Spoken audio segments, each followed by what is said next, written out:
Vote দেওয়ার সময় ভোটারের আঙ্গুলে যে কালো কালি লাগিয়ে দেওয়া হয়, এই কালিটা কোনো সাধারণ কালি না।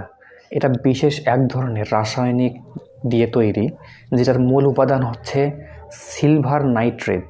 এই সিলভার নাইট্রেট ত্বকে লাগানোর পর ত্বকে থাকা প্রাকৃতিক লবণের সাথে এটি বিক্রিয়া করে এমন একটা যৌগ তৈরি করে যা সহজে মুছে যায় না এবং পানিতেও গলে না।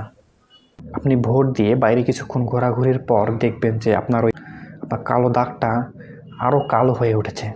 এটার কারণ হচ্ছে যে এই দাগের মধ্যে সূর্যের আলো পড়লে এটা আরও গাঢ় হয়ে ওঠে। আপনি যদি সাবান, ডিটারজেন্ট পাউডার অথবা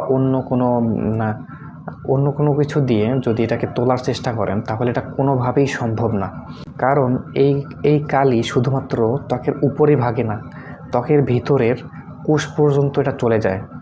এই কালি তোলার একটাই উপায়, আর সেটা হচ্ছে সময়ের অপেক্ষা। আমাদের ত্বকের উপরের কোষ নিয়মিত ঝরে পড়ে এবং নতুন কোষ তৈরি হয়। সাধারণত 2 থেকে 4 সপ্তাহের মধ্যেই এই দাগ ধীরে ধীরে মিলিয়ে যায়। ধন্যবাদ।